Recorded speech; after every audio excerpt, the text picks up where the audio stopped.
Yeah, you in just regular conversation, you're like, yeah, when I used to live with Johnny Cash, and I kind of let it slide the first time you said it, and you're like, yeah,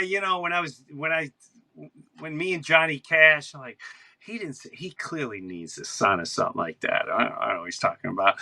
And then again, you'd be like, yeah, when I was living there, and he gave me the best advice. Like, whoa, whoa, wow, I gotta, we gotta stop the brakes right here. What do you mean you lived with Johnny Cash? Yeah, yeah. This is amazing. So you got to go back. I mean, I was a maintenance man in North Carolina on the beach at the Elizabethan Hotel. It's a long Okay. time ago. And I Yeah. got electrocuted. I was a maintenance man. I got electrocuted and realized I was a shitty maintenance man. And so I wanted to come. What do you mean get So electrocuted? What are you doing? Are you sober? Like, what are you doing? How do I, you? What are you I was, sticking I things in the was, socket? What are you doing, Ira? I was working on a water line, and they had the power line grounded to the water line, and I was laying in the house was underneath the house was flooded underneath the hotel, and so I was covered in water. Well, the main line, the electric line, was in the water and it was cracked, and I was laying in it, and it was grounded to the water line. So as soon as I touched wrenches to the water line, I got knocked out, and so they drug me out. And I took like a week off work, and I went to my brother. We were living in he was live I was living at the hotel. He was living at a trailer park, and I said, I'm moving to New York or LA. And he said, how about Nashville? And I'm like, cool. And so 1990, it was easy to persuade. We should go to New York, or what do you think? Well, what about Nashville? Yeah, I'm fine. yeah, Let's go that's it. there. Let's go to We had Oklahoma. We're in wherever you want to we go. All right. after we rented the win the rental truck. He had to leave like his fish tank in the front yard and all this shit. We didn't have no money. We had $300, and so we Okay. came to Nashville. This sounds like an incredible opening of a hilarious and incredible movie. I'm eating the popcorn. I've already watched the CD this is like every Jim Carrey, Adam Sandler. This is great. Go ahead, continue. So I You moved to town. electrocute We moved to yourself. Yeah, go ahead. Yeah. I was playing music out there on weekends, but I get electrocuted. I come to Nashville, and I was paying $200 a month for a couch, and I was playing this little club called the Bell Cove Club for $30 a night and all the beer I could drink, which was awesome because I was still underage. And so I was getting ready to, after a while, I was getting ready to go back home and beg for my job back in North Carolina. And this kid came in the club. He had long red hair. I didn't know who he was. And he's like, man, what's your story? And I was like, man, I can't afford this town. You can keep this town. And he's like, man, if it'll help out, you can stay at my house for free. You'll have your own bedroom.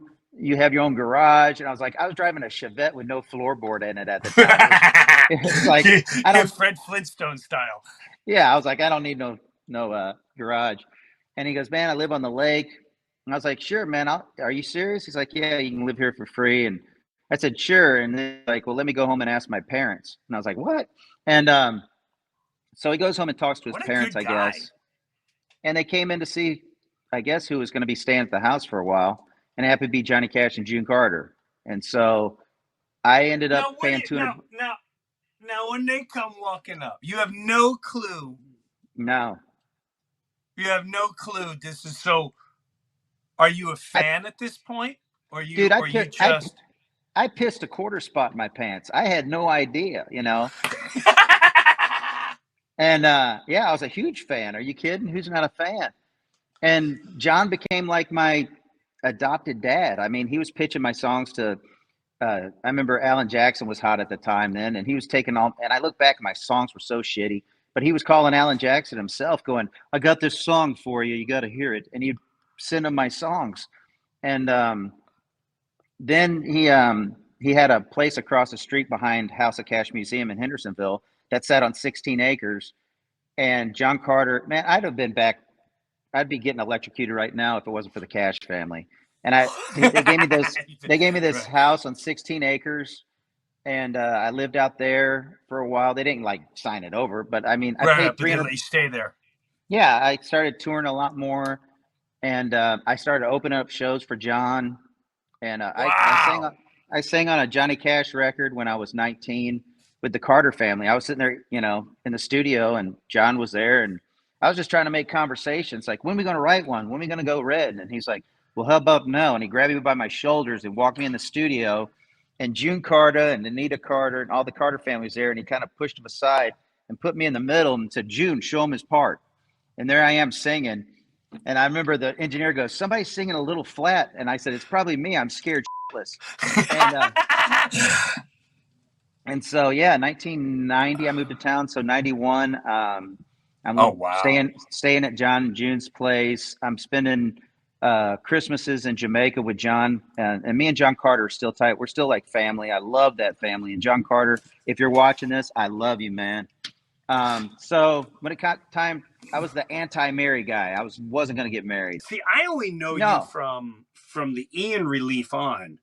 Yeah. Hurricane Ian, the Hurts, and I only know you and Jen from that moment on. So like I don't really know you. You tell me the past there's legendary stories about my ass in this town. I was a train wreck, man. I had a good time. Yeah. So man. No, so now we're getting married. Yeah. We're going up to Jamaica to Johnny and June's old house in Cinnamon Hill and get married. And I called John Carter and I said, man, I swore I'd never do this, but you're my brother and you're an ordained minister now. He was nice enough, man. When my father died, I had to plan the whole thing and I didn't know what to do. I didn't know how to do a funeral. And John Carter just showed up out of the blue.